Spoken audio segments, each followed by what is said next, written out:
So, hello to all audience of Metal Zone radio show, always on Oxygène Radio. Of course, we are at the HELLFEST for the fourth and last day. A rainy day, but never mind, it's rock and roll. So, we're a band called STRIGOI coming from UK. First of all, can you first introduce to our audience? Hello, my name's Chris and I play bass. My name's Ben and I play guitar. And can you introduce the other members of the band, please? Yeah, so we have Greg McIntosh who sings, we have Guido who plays drums, and then our long-suffering comrade Sam who plays rhythm guitar.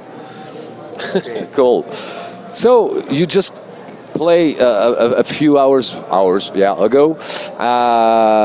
First time you're coming to play at the HELLFEST? It was for me. I don't know whether you'd done this with... I have done this before. I did indeed. I was here with Carcass in 2014.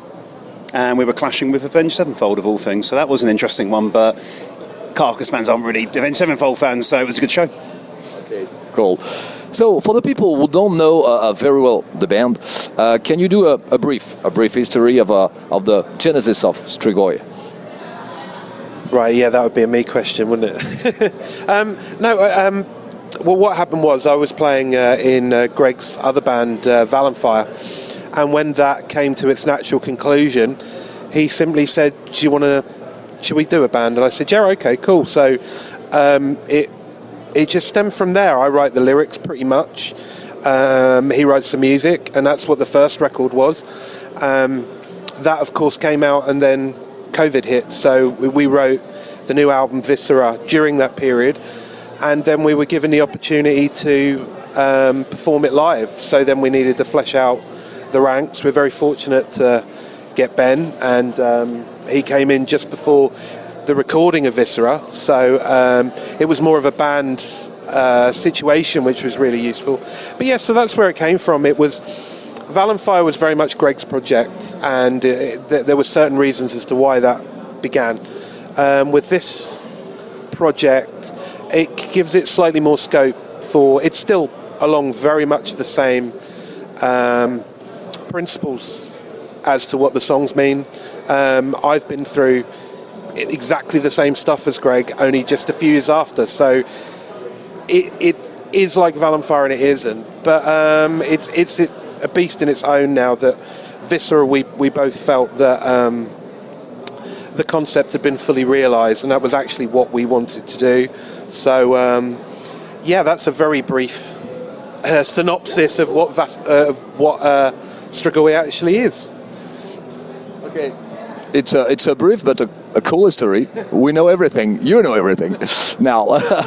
So yeah, you released in September last year your second album. You were talking about Viscera. I don't know how to pronounce.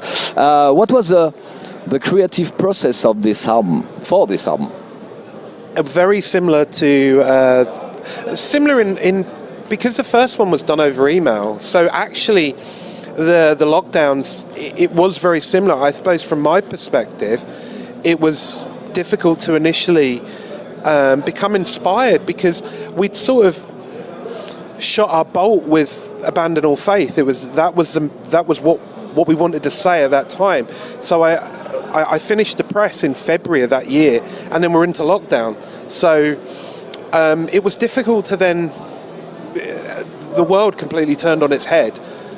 So to find other sources of inspiration, but then the moment we just found one, which was actually the title track, was like the first thing that sort of materialized.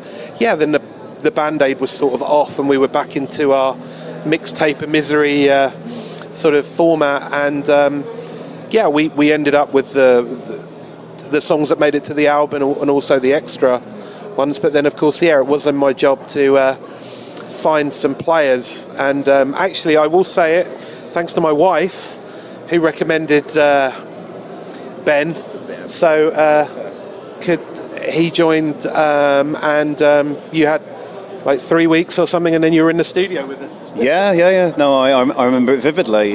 Just coming back from a regular day shift, and on my commute, I got a message from Chris. It was like, "Would you be up for the session?" And I was like, "Yeah." There's a look at the time, look at the schedule. I got the demo sent through, blew me away. I thought they were wonderful. And it was interesting working with Jamie Gomez, because I remember him distinctly kind of grilling me to make sure, right, you be on it, otherwise.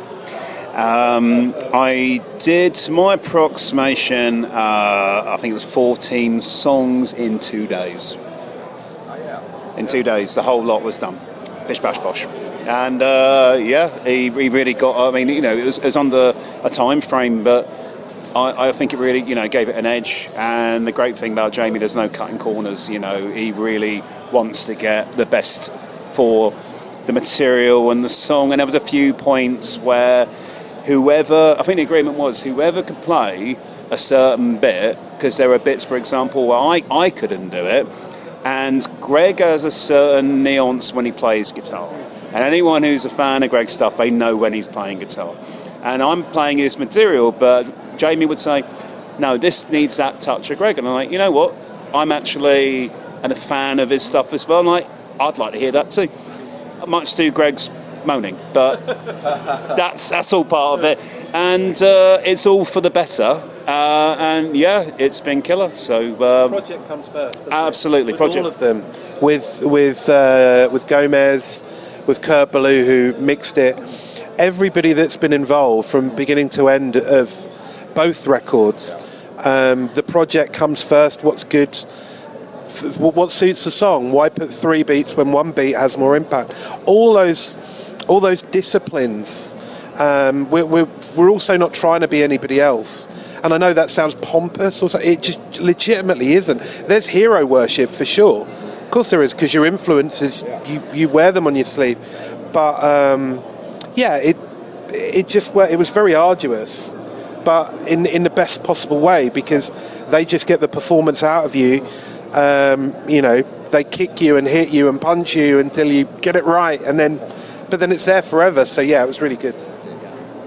Okay, cool. So for me, as I listen the albums, you are clearly pushing the boundaries with the last album, going really slow doom on the one hand and really grind on the other. Is there anything liberating or cathartic about being to stretch the extremes?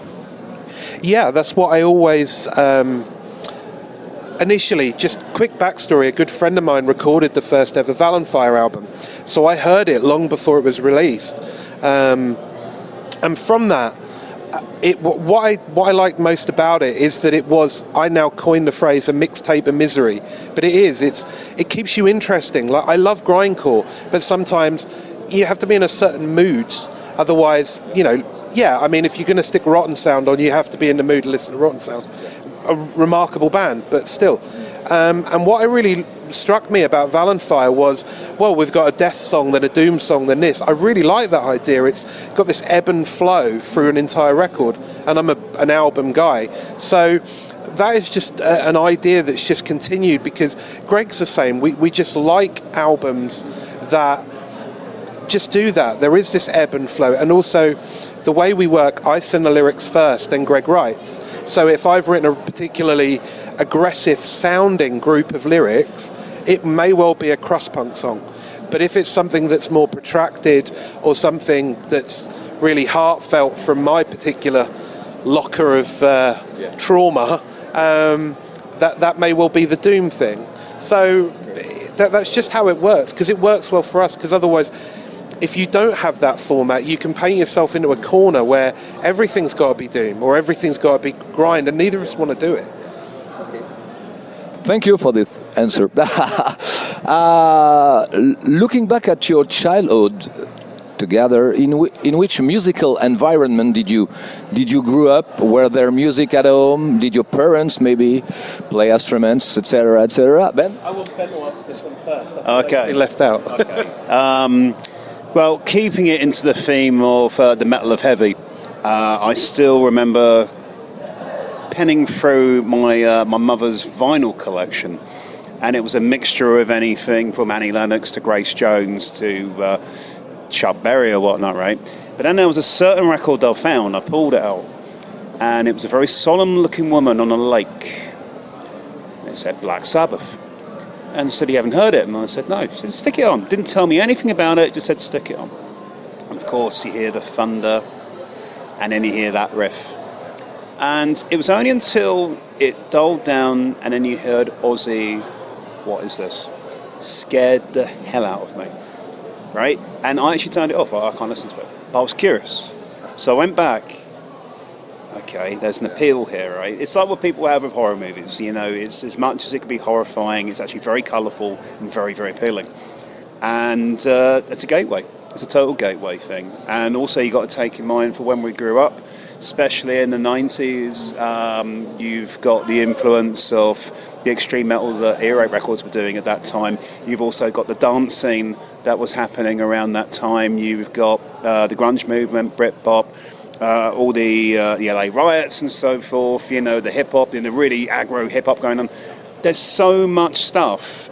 I think like Chris was saying about the mixtape of Misery is really suitable because it keeps it so broad and it keeps you listening rather than being completely elitist. You can honour a genre, but you can build walls. And I think what's really, really lovely in this project is that it's always serving the material, serving the mood, serving the song. And if it means lifting from grindcore, if it means lifting from doom, if it means lifting from black metal, or it might just be flat out, you know, what Greg does. It's the right thing, you know, and I know that's my perspective anyway. Well, I think the first time I was ever scared was hearing the rise on Sgt. Pepper, because my dad really loved the Beatles, and he really loved Jerry Lee Lewis, and that type of thing. But the other thing he really liked was any of the Stiff records, Catchment. So I got introduced to people like Ian Dury and the Blockheads like really early on. So that sort of gave me subconsciously an appreciation of interesting music. But the thing that actually made me pick up an instrument is completely devoid of where we are, was The Cure, because they still remain my favourite band. But hearing the album Pornography, actually, that made me realise, there is some really bleak, dark, horrible music. And that album still, I maintain, is still one of the bleakest things out there. So then you can go along the routes with Celtic Frost and then Slayer and all the other gateway bands. And then that was that. But The Cure is still my favourite band. I don't care. Okay, so this was Chris and Ben from STRIGOI. It was a real pleasure to talk to you. We wish you, of course, a lot of good things for the band, for you, for your families, and a nice day here at the HELLFEST. Thank you. Bye-bye. Bye.